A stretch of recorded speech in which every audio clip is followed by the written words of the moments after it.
नमस्कार साथीहरू, स्वागत छ रहस्य पत्रमा। आज म तपाईलाई कागभुसुण्डी ताल र त्यससँग जोडिएको कागभुसुण्डी नामक अद्भुत प्राणी ऋषिको कथा भन्न चाहन्छु। यो कथा समय, आयाम, मृत्यु र श्रद्धाको कथा हो। कागभुसुण्डी ताल उत्तराखण्ड भारतको हिमाली भेगमा अवस्थित छ। यो ताल केवल पानीको लागि होइन, तर यो स्थानसँग जोडिएको एउटा जीवित कथाको लागि पनि प्रसिद्ध छ। कागभुसुण्डीलाई हिन्दू मिथक र स्थानीय मान्यताले लाखौं वर्षदेखि जीवित रहेको मान्छ। पुराण र लोकश्रुति अनुसार मानिसहरू विश्वास गर्छन् कि कागभुसुण्डी लाखौं वर्षदेखि जीवित मानिन्छ। उनी समयका विभिन्न तहहरूमा उपस्थित रहेका छन् र आजसम्म पनि अस्तित्व मान्छन्। कागभुसुण्डीको सबैभन्दा अनौठो पक्ष यो हो कि उनी समयका सीमाहरू पार गर्न सक्षम थिए। उनी विगत, वर्तमान र भविष्य तीनैलाई स्वतन्त्र रूपमा यात्रा गर्न सक्थे। उनी सामान्य नियमले बाँधिएका थिएनन्, समय उनलाई सीमित गर्न सक्दैनथ्यो। यसैले उनी अनेकौं युगहरूमा भएका घटनामा दर्शक बनेका थिए। पुराणमा भनिन्छ कि उनले रामायण र महाभारतका महत्त्वपूर्ण प्रसङ्गहरू आफैले मानिस, ऋषि, पक्षीको रूपले अनेकौं पटक देखेका थिए। समय उनका लागि बाधा थिएन, समय उनको लागि खुला मार्ग जस्तो थियो। उनी समयभित्र मात्र होइन, आयामहरूमाझ पनि यात्रा गर्न सक्थे। केही कथाहरू भन्छन् कि उनी आयामहरू बीच झर्न र फर्कन सक्षम थिए। एक आयाममा अहिलेको संसार, अर्को आयाममा त्यही संसारको भिन्न रूप। उनी समय र आयाम दुवैलाई पार गर्दै आएर गए। त्यसैले स्थानीयहरू र भक्तजनहरूले उनलाई खाली ऋषि मात्र नभएर एउटा अन्तरआयामी यात्री भनेर पनि सम्झिएका छन्। कागभुसुण्डीले आफ्नो मृत्यु नियन्त्रण गर्न सक्ने बताइन्छ। पौराणिक वर्णन र लोकश्रुति दुवै भन्छन् कि उनी आफ्नो इच्छाले मृत्यु बुन्न, रोक्न र जति चाहे त्यतिन्जेल आफ्नो मृत्यु नियन्त्रित गर्न सक्षम थिए। यसले उनलाई मृत्युको भयबाट मुक्त एक विशेष पात्र बनाउँछ। यस्तो शक्ति पाएपछि उनको जीवन चरित्र असामान्य तथा अद्भुत भयो।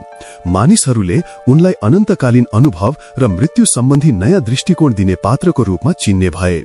कागभुसुण्डी भगवान शिवका सबैभन्दा ठूलो भक्तहरू मध्ये एक थिए। उनी शिवको अनन्य भक्त थिए र शिव भक्तिमा उनको स्थिरता अतुलनीय मानिएको छ। यसै विश्वासका कारण भगवान शिवले उनलाई विशेष वरदान र साथ दिएको वा कहिलेकाहीँ विशेष परीक्षणमा राखेका प्रसङ्गहरू पुराण र लोककथाहरूमा भेटिन्छन्। कतिपय कथाहरूमा शिवकै कारण उनमा दीर्घायु र अद्भुत दृष्टिकोण विकसित भएको बताइन्छ।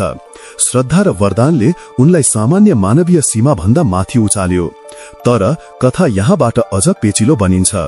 भगवान शिवले कागभुसुण्डीलाई हजारौं वर्षसम्म विभिन्न रूपहरूमा बाँच्ने वरदान दिए भन्ने कुरा पौराणिक संकेतहरू मार्फत फैलिएको छ। के यो श्राप थियो कि वरदान, त्यो प्रसङ्गहरूको व्याख्यामा फरक पर्छ, तर नतिजा एउटै बताइन्छ। कागभुसुण्डीलाई अनन्त समयसम्म विभिन्न अवतार र रूपहरूमा जीवन बाँच्न परेको वा अवसर प्राप्त भएको थियो।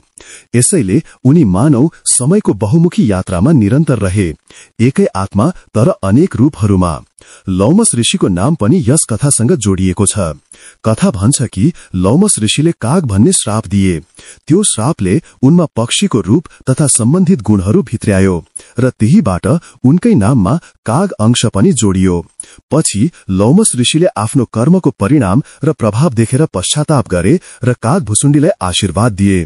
त्यो आशीर्वादले उनलाई समयको पर्खाल पार गर्ने क्षमता र आफ्नै मृत्यु नियन्त्रण गर्ने शक्ति दियो भन्ने मानिन्छ। यसरी लौमस ऋषिको श्राप र पश्चात आशीर्वाद दुवै घटना कागभुसुण्डीको नियतिसँग गहिरोसँग गाँसियो।